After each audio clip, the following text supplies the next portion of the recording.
নমস্কার বন্ধুরা, আর একটা নতুন ভিডিওতে আপনাদের স্বাগত। আপনাদের মধ্যে অনেকে প্রশ্ন করেছেন যে কলকাতা থেকে দক্ষিণ ভারতে কেন চিকিৎসার জন্য মানুষ আসে।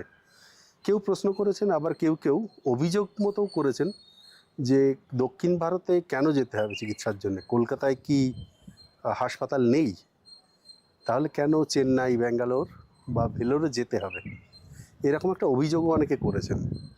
তো তাদের এই সমস্ত প্রশ্নের জন্যে আমি আজকের এই ভিডিওটা করছি যে কেন মানুষ পশ্চিমবঙ্গ থেকে দক্ষিণ ভারতে আসে চিকিৎসার জন্যে। এখানে আমি আমার নিজের অভিজ্ঞতা, নিজে যা দেখেছি সেটাও বলবো। তার সাথে সাথে আমার জামাইবাবু, তিনিও এসছেন কলকাতা থেকে চিকিৎসার জন্যে, তার মুখ থেকে শুনবো সে কী পার্থক্য দেখছে। কলকাতায় চিকিৎসা করানোর চেষ্টা করেছিল, ডাক্তার দেখিয়েছে, তারপর এখানে এসছে, তো কী পার্থক্য দেখেছে আগে তারটা জেনে নিই, তার কি মতামত, তারপরে আমি কি নিজে দেখেছি সেটা বলছি। তা আমি গৌতমদাকে ডাকছি, আমার জামাইবাবু। নমস্কার, আমি কলকাতায় থাকি। প্রথম চিকিৎসার জন্য সাউথে এলাম, ব্যাঙ্গালোরে। বিষয়টা যে প্রথমেই বিনয়ের সাথে বলতে যাই, কলকাতা বা পশ্চিমবঙ্গে যে খুব খারাপ চিকিৎসা হয় সেটা আমি বলবো না। অসংখ্য ডাক্তার আছেন যারা খুব ভালো চিকিৎসা করেন, এবং পশ্চিমবঙ্গের মানুষ মূলত শুধু পশ্চিমবঙ্গ নয়, বাইরের থেকে প্রচুর লোক আসে, বাংলাদেশ থেকে, পারিপার্শ্বিক রাজ্য থেকে, রাষ্ট্র থেকে চিকিৎসার জন্য পশ্চিমবাংলায় আসেন। তা সত্ত্বেও দেখছি পশ্চিমবাংলা থেকে প্রচুর লোক সাউথে আসে। আসলে আমি আমার কথা বলতে গিয়ে প্রথমে এটা বলে নিলাম যে পশ্চিমবঙ্গে ভালো ডাক্তার আছেন, সত্যিই আছেন, কিন্তু আমি কেন এলাম। তোমার এমনি কি হয়েছিল ওখানে? ওখানে তো ডাক্তার দেখিয়েছি। হ্যাঁ, আমি আসলে 2021 সালে করোনা আক্রান্ত হয়েছিলাম। হাসপাতালে ছিলাম 21 দিন। হ্যাঁ। তো সবাই আশায় ছেড়ে দিয়েছিল বাঁচবো কি বাঁচবো না, তাও বেঁচেছি এবং এই কয়েক বছর কাটালাম। বন্ধুবান্ধবরা যেমন বলছিল, নিজের মনে হচ্ছিল যে ফুসফুস কেমন আছে সেই ব্যাপারে একটু খোঁজ নিতে, যে এত খারাপ অবস্থা হয়েছিল তখন তো ফুসফুস খুব সাদা হয়ে গেছিলো, সেই জায়গা থেকে আমি কেমন হয়েছিল তার সঙ্গে, কোভিড প্লাস নিউমোনিয়া। তো সেইটা একটু চেক আপ করার জন্য তো গেলাম কলকাতায় এক ডাক্তারের কাছে। আমি দমদমে থাকি, ওখানেই গেলাম। আর ডাক্তার তো বেশ শুধু এমডি নয়, ডিএম, পালমোলজিস্ট, তার কাছে গেলাম। তিনি দেখলেন, দেখে তিনি খুব হতাশাজনক। এইবারে যে গেছিলেন, এই যে মানে কিছুদিন আগে, মানে মাসখানেক আগে থেকে। তিনি তো আবার আমেরিকার ডিগ্রিও আছে তার। হ্যাঁ, তিনি আমেরিকার থেকে ডিগ্রি দেয়। বললাম ডিএম, শুধু ইয়ে নয়, এমডি নয়, ডিএম, ডক্টরেট অন মেডিসিন। লম্বা ইয়ে আছেন, ভালো ডাক্তার, অনেকের কাছে প্রশংসা। ডিএম মানে হলো ডক্টরেট অন মেডিসিন। হ্যাঁ, তো তার কাছে গেলাম, অন্য এক ডাক্তার রেফার করলো সেখানে। সেখানে গিয়ে আসলে আমার একটা তিক্ত অভিজ্ঞতা হলো। সেটা হচ্ছে, ডাক্তার শুরুতেই আমার যে কটা প্রশ্ন করলেন খুব আমার ভালো লাগেনি। যেমন আমি সিগারেট খাই কি না, বলেছি সিগারেট খাই না। এই প্রশ্নটা আমাকে 3বার করেছেন, অর্থাৎ যেটুকু সময় ছিলাম তার মধ্যে 3 টাইম। লাস্ট টাইমে উনি বললেন সিগারেটটা খাবেন না, যদি ভালো থাকতে চান সিগারেট খাবেন না। অর্থাৎ তিনি আমাকে বিশ্বাসই করেননি যে আমি সিগারেট খাই না, মানে ধূমপান করি না, এই একটা জায়গায়। আর তিনি দেখে আমার যা সিটি স্ক্যান ছিল সেটা দেখে কমেন্ট করলেন যে আমি আপনাকে একটু ওষুধ লিখে দিচ্ছি, যে কদিন আছেন, ঠিক এই কথা, যে কদিন আছেন এই ওষুধটা খাবেন, আমার কাছে আর আসতে হবে না। একজন ডাক্তার বলছেন আমার কাছে আর আসতে হবে না, আপনি যে কদিন আছেন এই ওষুধটা খান। এই খুবভাবে মানে মুষড়ে পড়ার কথা। আবার তিনি যখন চলে আসবে তখন বললেন যে আপনাকে দেখে মনে হচ্ছে যে আপনি খুব মুষড়ে পড়েছেন, কিন্তু আপনার আমার স্ত্রীকে বললেন যে আপনাকে দেখে কিন্তু মনে হচ্ছে না, হ্যাঁ, আপনি জিনিসটা সহজভাবে নিয়েছেন। জিনিসটা আসলে একজন ডাক্তার কেমন যেন খুনির মতন কথা বললেন। বিশ্বাস করুন, আমার কাছে খুনি মনে হয়েছিল। একজন পেশেন্টকে বলছে আপনি আর আমার কাছে আসবেন না, আমরা তো শেষ মুহূর্তে তার কাছে যাই। ডাক্তার আমাদের কাছে ভগবানের মতন, মানে সো কল্ড ভগবানের মতন, যে আমরা শেষ আশ্রয়, আমরা তার কাছে যাই। তিনি বলছেন আমার কাছে আসবেন না। আর হঠাৎ করে এই খবরটা, আমার নিজের কোনো সমস্যা নেই, হ্যাঁ, জানতে গেলাম ফুসফুস কেমন আছে, তিনি আমাকে মোটামুটি পত্র পড়ে বিদায় দিলেন। একটু জানিয়ে দিই, হ্যাঁ। গৌতম দা অলরেডি সিনিয়র সিটিজেন, হ্যাঁ, সুগার নেই, প্রেশার নেই, সিগারেট খায় না, চা খায় না, কিছুই খায় না। তা সত্ত্বেও ডাক্তার বলছে সিগারেট খাওয়া ছেড়ে দেবেন। আম, ব্যাপারটা ওই যে আমার খারাপ লাগলো। আমি তারপরে খুব বুঝতেই পারেন যে এটা নিয়ে পারিবারিকভাবে আমরা খুব চিন্তায় ছিলাম। হঠাৎ করে এরকম একটা নোটিশ পেয়ে গেলাম যে আমি আর পৃথিবীতে বেশি দিন নেই। তারপরে যে ওষুধ দিয়েছেন একজনের কাছে, এক ডাক্তারের কাছে চেক করতে এলাম, বলে এটা তো ভাই ক্যান্সারের ওষুধ, ওটা liver cancer, lung cancer, kidney cancer এর জন্যই ব্যবহার হয়।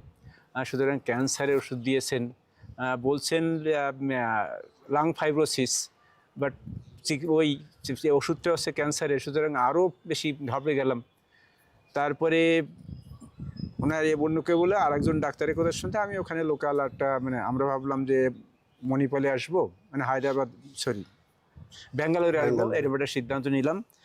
কিন্তু আমাদের একজন সিনিয়র মানুষ, তিনি ব্যাঙ্গালোরে তার এক বন্ধুর কাছে পরামর্শ করে বললেন যে তিনি বলছে যে আপনি আগে কলকাতায় অন্য একটা ডাক্তার দেখাতে। আমরা পালমো কেয়ারে পালমো কেয়ার নিউ টাউনে, সেখানে দেখালাম। সেখানে ডাক্তার কিন্তু সব দেখে আরও কিছু পরীক্ষা করে এতটা খারাপ বললেন না। তিনি বললেন না, একটু অসুবিধা আছে, এটা ঠিক তো ফাইব্রোসিস তো ঠিক হয় না, কিন্তু অতটা খারাপ নয়। মনে হলো একটু আশ্বস্ত হলাম, তো তারপরেও প্রশ্ন রয়ে গেল যে এবার কি। তখন বললাম না, যাবো ব্যাঙ্গালোরে যাই, ওখানে একজন ভালো একটু দেখাই। কারণ সাউথের কথা অনেকেই বলে, সাউথে গিয়ে ক্রনিক ডিজিজের ক্ষেত্রে বা খুব বিপজ্জনক চিকিৎসার ক্ষেত্রে অনেকে করে, ভালো চিকিৎসা করে। এলাম, এসে বিশ্বাস করুন, ব্যাঙ্গালোর এসে ডাক্তার যেটা বললেন, 2 দিন গিয়েছিলাম মণিপাল হাসপাতালে, খুব ভালো ব্যবস্থা, নানা ধাপে ধাপে ধাপে চিকিৎসা হয়েছে। আবার এক্স-রে করতে হয়েছে, সিটি স্ক্যান করতে হয়েছে, অন্য টেস্ট করতে হয়েছে। কিন্তু দ্বিতীয় দিনে তিনি বললেন যে আপনার ফুসফুসে খতরনাক কিছু নেই, অর্থাৎ খারাপ কিছু নেই। যে প্রবলেমটা আছে কোভিডের সময় যেটা হয়েছিল তা অনেক কমে গেছে। যে ফাইব্রোসিসটা অনেক সময় ছিল, কোভিডের সময় হয়েছিল, সেটা অনেক কমে গেছে। এখন সামান্য আছে। উনি দেখালেন, স্ক্রিনে দেখালেন, দেখুন এই যে সমস্যা, এই যে সাদাগুলো সামান্য সামান্য জায়গায়, এবং এটা থাকবে না, আমরা ওষুধ দিচ্ছি, এটা ঠিক হয়ে যাবে। ওখানটায় বললো যে আশা ছেড়ে দাও। আর একজন তিনি বললেন না, এরকমভাবে বলা যায় না যে এত তাড়াতাড়ি মাত্র এইটুকু টেস্ট করে এইভাবে এত সিরিয়াস কথা বলা যায় না, একটু ভাবনা চিন্তা করে আরও কিছু টেস্ট তোমায় বলেছিল তো, যে আরও কিছু টেস্ট করে তারপরে আসো, তারপরে কিছু একটা জানাবে। হ্যাঁ, আমাকে 6 মাস পর আবার এখানে আসতে বলেছেন। টেস্ট নয়, বলছে যে ওষুধটা খাওয়ার পর এখানে আসতে হবে। কিন্তু দুটোর ভিতর ফারাক কত, একজন বলছে আমার কাছে আর আসবেন না, ঠিক এই জায়গাটায় আরেকজন ডাক্তার বলছেন আপনার খতরনাক কিছু এর মধ্যে নেই। এই দুটোর ভিতরে আকাশ পাতাল তফাৎ। অর্থাৎ একজন পেশেন্টের বেঁচে থাকার পক্ষে কিছুটা আশাপ্রদ এই কথাগুলো।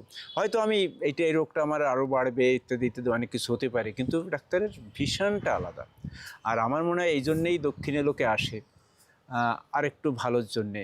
এরকম অনেকগুলো উদাহরণ আমাদের কাছে আছে, আমার পারিবারিকভাবে আছে, যেখানে কলকাতায় ডাক্তাররা এই সেই জন্য বুবাইয়ের বিয়ে হয়েছিল, যে এখানে ক্লট করতে, রক্ত ক্লট করেছিল কিছু জায়গায়, মাথায়, ব্রেনে। সেখানে ডাক্তারে বলছিল স্কাল ওপেন করতে হবে, এবং এটা 3টে হাসপাতালে এক কথাই বুঝল, স্কাল ওপেন করে অপারেশনটা করতে হবে। এখানে নিয়ম হ্যান্স এসেছিল, এখানে সে দেখিয়েছে, ওটা কিছুই করতে হয়নি, কিছু ট্যাবলেট দিয়েছিল কয়েকটা, 6 মাস খেতে দিয়েছিল, তারপর থেকে তিনি সুস্থ আছেন। খুব কম, 3-3.5 কম দামের ট্যাবলেট আর কি। এই কতগুলো অভিজ্ঞতা আছে বাইরের। নিম্যান্স আমি ওই যে নার্ভের যে হাসপাতাল ভিডিও একটা করেছি, ভিডিওটা আছে চ্যানেলেও। আর দাদা দেখিয়েছে মণিপাল HL-এ, সরকারি বেসরকারি দুটোতেই। হ্যাঁ, তো এইটা হচ্ছে আমার জায়গাটায়, যে আমি আমার বাংলার ডাক্তারকে খারাপ বলবো না, কিন্তু কেউ কেউ আছেন যারা কষায়ের মতন, তাদের বোধহয় অ্যাভয়েড করা, তাদের জন্যই তো দুর্নাম হয়।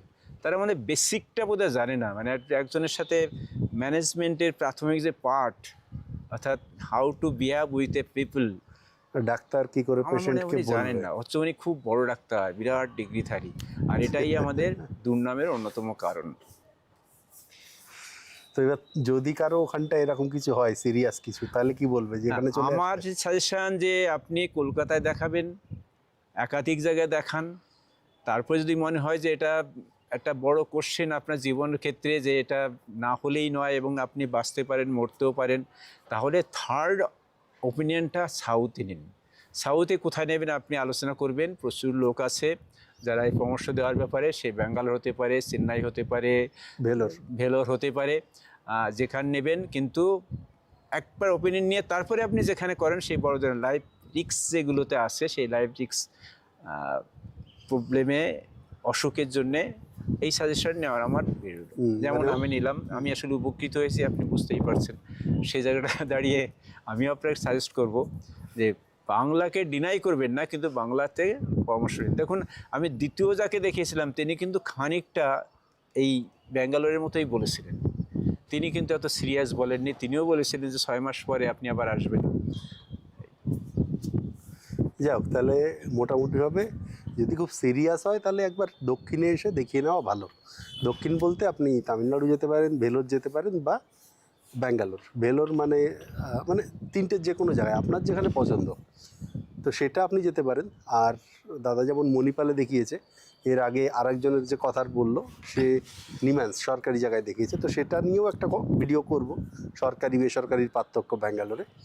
তো এই হলো ডাক্তারদের চিকিৎসার বা কথা বলার পার্থক্য। মানে একজনকে যদি আশা ছেড়ে দেয় যে তোমার আর সময় নেই, তাহলে তার কি হবে? তো এটা তো একটা বড় মারাত্মক জিনিস, যে মানুষের যদি মন ভেঙে দেয় তখন কি হবে। তো সেই জায়গা থেকে এখানটা অনেকটা ভালো। আর এর বাইরে আর যে পার্থক্যগুলো আমি দেখেছি, যে যেমন দাদা এলো, ওখানটায় নাকি কোনো রকম মানে ব্যাঙ্গালোর দেখেছি যে কোনো জায়গায় ডাক্তারের কাছে গেলে আগে তার প্রেশার চেক করবে তখন, বা অন্যান্য হাইট ওয়েট এই সমস্ত চেক, এগুলো বেসিক জিনিস, এগুলো নাকি করেনি আমেরিকা ফেরত ডাক্তার, তার ওখানে নাকি তার ব্যবস্থা নেই। কিন্তু সেকেন্ড যিনি ছিলেন তার ওখানটায় ছিল। তো এখানটায় একটা বেসিক জিনিস, কেউ আসলে সঙ্গে সঙ্গে তাকে একটা বেসিক টেস্ট করানো হবে। দুই, আমি যেটা দেখেছি, কলকাতার ডাক্তাররা যে ওষুধ প্রেসক্রাইব করছেন, এখানটার ডাক্তারও কিন্তু একই ওষুধ দিচ্ছেন, হয়তো ওষুধের কোনো পার্থক্য নেই, কিন্তু এখানটার ডাক্তার তার সঙ্গে বুঝিয়ে দেয় অনেক সময় যে ওষুধটা কেন দরকার। সেটা আমি দেখেছি কলকাতার বা পশ্চিমবঙ্গের ডাক্তাররা করে না। তার কারণ হতে পারে ডাক্তার কম, অত ডাক্তার নেই, যার জন্য তাদের অত সময় নেই। কিন্তু এটা খুব গুরুত্বপূর্ণ, এটা যদি কোনো ডাক্তারবাবু এটা চালু করেন ওখানে, তাহলে এটা খুব ভালো হবে তার কেরিয়ারের জন্যে এবং রুগীদের জন্যে। ব্যাপারটা কীরকম, আমি এরকম যেমন জামাইবাবু এসছে, এরকম আরও অন্যান্যরা আসে, তো আমি তাদের সঙ্গে যাই বাড়ির পরিবারের বাচ্চাদেরকে বলে। যেমন একজনের মনে আছে, তাকে বলল যে পা ঝিনঝিন করা, পা ব্যথা, তার ডায়াবেটিক আছে। তো পা ঝিনঝিন করা, তার ডায়াবেটিক আছে।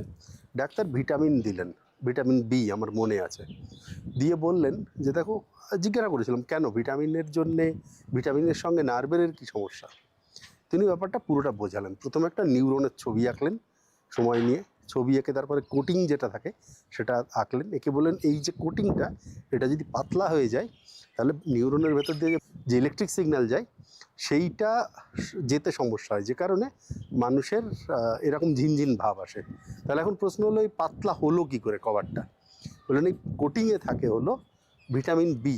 ভিটামিন বি দিয়ে বি প্লাস আর অন্যান্য জিনিস থাকে, কিন্তু ভিটামিন বি তার একটা উপাদান, যেটা দিয়ে কিন্তু এই কোটিংটা স্ট্রং করে।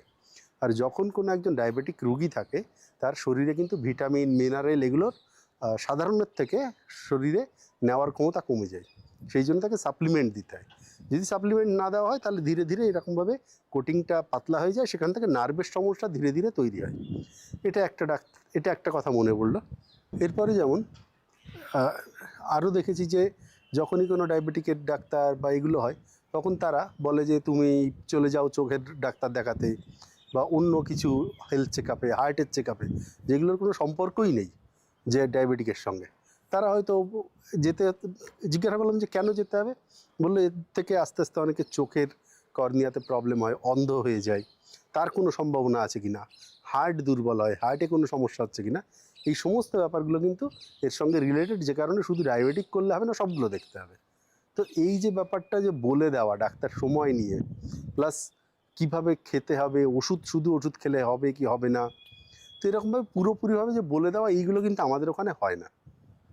আমার মায়ের ক্ষেত্রে এরকম হয়েছে যে পায়ের নার্ভ নাকি খুব দুর্বল হয়ে গেছে, তারপরে ডাক্তার পাঠাচ্ছে নার্ভের ডাক্তার দেখাতে, অথচ তারপরে তার আগে কত বছর ধরে সে ডাক্তারের কাছে যায়, পা যন্ত্রণা হয়, শুধু ব্যথার ওষুধ দেয়। পরে গিয়ে যখন দেখলো কিছুতেই কাজ হচ্ছে না, তখন ডাক্তারের কাছে পাঠালো, নার্ভের ডাক্তার। সে বললো যে নার্ভের তো অবস্থা খারাপ, তো এটা নার্ভের থেকে হচ্ছে, ব্যথার ওষুধে হবে না। তো এই যে ব্যাপারগুলো, যে নিজের এরিয়া ছেড়ে রিলেটেড এরিয়াগুলোকে বলা, পেশেন্টকে বোঝানো, তার লাইফ স্টাইলে কি চেঞ্জ করতে হবে, বা সময় নিয়ে, মানে আধা ঘন্টা 45 মিনিট সময় নিয়ে পুরোটা বলা, এইটা কিন্তু আমাদের ওখানটার নেই, যেটা খুব দরকার এই জাতীয় রুগীদের জন্যে। তারপরে দাদার ক্ষেত্রেও যেমন যেটা হয়েছে, যে বললো যে ওষুধ কি নিতে হবে, বললো একটা ওষুধের ফুসফুসের, মানে এই ইনহেলার টাইপের জিনিস নিতে হবে। তো ওরা স্যাম্পেল এনে দেখালো যে এইভাবে এটা নেবে, এভাবে পরিষ্কার করবে। তো এই সমস্তগুলো কিন্তু আমাদের ওখানে নেই। এটা খুব ভালো হবে যদি এই সমস্ত অভ্যাসগুলো আমাদের ওখানটা ডাক্তারবাবুরাও চালু করে, তাহলে কিন্তু খুব সুবিধা হবে রুগীদের। এবং যিনি করবেন, কেউ তো এখন সেভাবে করছে না, দু একজন হয়তো করতে পারে, তার কিন্তু নিজের কেরিয়ারের দিক থেকেও, মানে একবার একজন শুরু করলে তার কাছে আমার ধারণা প্রচুর পেশেন্ট যাওয়াও শুরু করবে, মানে রুগীদেরও উপকার হবে, ডাক্তারদেরও উপকার হবে যদি এটা তারা চালু করে। একটু সময় দিতে হবে এই জন্যে। তো এই পার্থক্যটা আমি এখানে দেখেছি, যে দক্ষিণে আমাদের ওখান থেকে দক্ষিণ ভারতের চিকিৎসার। তো এগুলোই বলবার ছিল যে কেন ওখান থেকে এখানে আসে এই ভিডিওতে। আর আপনার যদি নিজের অভিজ্ঞতা থাকে সেটা আপনি কমেন্টে জানাতে পারেন। আর আপনারা যারা দেখছেন তারাও একটু কমেন্টগুলো পড়বেন, তাহলে বুঝতে পারবেন যে মানুষের কী কী পার্থক্যটা হয়েছে এই দক্ষিণ ভারতে এসে চিকিৎসার থেকে। যাই হোক, ভিডিওটা কেমন লাগলো সেটা কমেন্টে জানাবেন। ভালো লাগলে ভিডিওটা লাইক করতে পারেন, কারো প্রয়োজন হলে তার সঙ্গে শেয়ারও করতে পারেন। ভালো থাকবেন, সুস্থ থাকবেন, দেখা হবে পরে অন্য পর্বে। নমস্কার।